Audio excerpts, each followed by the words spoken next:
Hi hi යාළුවනේ ඔයාලට කොහොමද? ඔන්න අද තවත් ගොඩාක් ලස්සන වීඩියෝ එකක් තමයි අරන් ඇවිල්ලා තියෙන්නේ.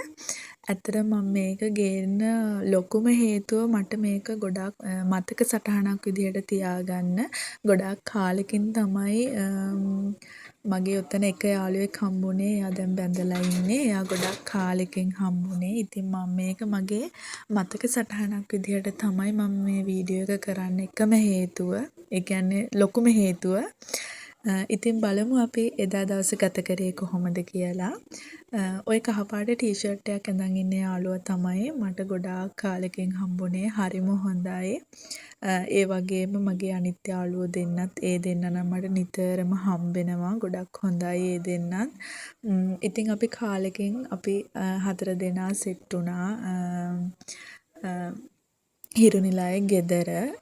ඇත්තටම ගොඩාක් සතුටින් එදා කාලය ගත වුණා. අපි ගෙදර එයාලගේ ගෙදර කවුරුත් හිටියෙත් නැහැ. දැන් ඉතින් ඔය අපි යන්නේ එදා මේ සින්දු කිව්වා. කට්ටිය කාලෙකින් එකතු වෙච්ච හින්දා ඒ සතුටටත් එක්ක අපි එදා සින්දු කිව්වා. සින්දු කියලා ඔන්න දැන් තමයි අපි සින්දු කියන්න යන්නේ. ඔන්න මේ ඔය යාළුවා තමයි ඔයක පටන් ගත්තේ සින්දු කියමුන් කියලා. ඊට පස්සේ අපි සින්දු කියන්න ගත්තා. ඔය සින්දු තෝරනවා එක එක ඉතින් මල විකාර වැඩ ගොඩයි. කාලෙකින් ඉතින් යාළුවෝ ටික සෙට් වුණාම කොහොමත් එහෙමනේ. ඉතින් අවුරුදු ගානකින් පස්සේ ඉස්කෝලේ ගිහිල්ලා අවුට් වුණාට පස්සේ සෙට් වුණාම ඉතින් ඔහොම තමයි.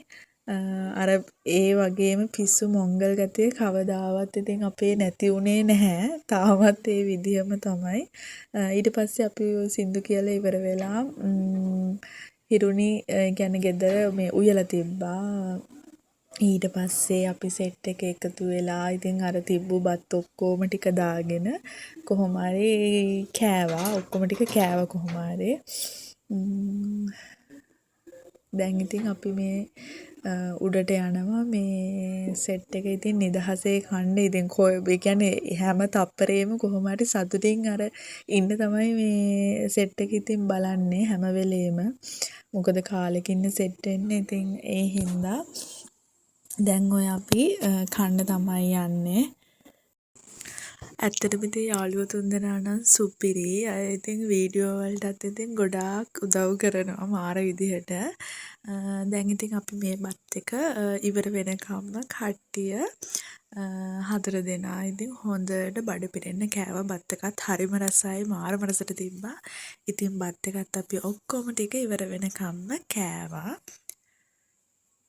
මේ දැන් ඉතින් කට්ටිය ඉතින් අහුල තවත් ඉතින් කටු මේවා ඉතින් කකා තමයි ඉන්නේ. ඊට පස්සේ පේෂලාට ගෙදරට එද්දි මොනා හරි ගේන්න අමතක වුණා කියලා ඊට පස්සේ අපි ළඟ කඩයක් තිබ්බා. ඒකට ගියා. යාළුවගේ අර හිරුනිලායේ ගෙදරට මොන හරි අරගෙන යන්න.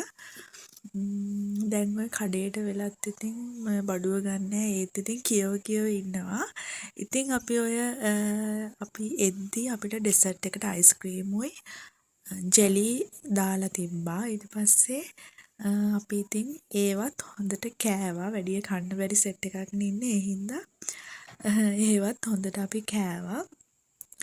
ඊට පස්සේ ඉතින් අපි කට්ටියම ගියා. වෙන්වී යාමේ දුක තමයි ඊට පස්සේ කාලෙකින් හම්බුණා. ඉතින් ආයේ කොච්චර කාලෙකින් හම්බෙයිද නැද්ද කියන්න අපි දන්නේ නැහැ. එහෙනම් යාළුවනේ මං අදට ගිහිල්ලා එන්නම්. මගේ YouTube channel එක අනිවාර්යයෙන්ම subscribe කරන්නත් අමතක කරන්න එපා. bye bye.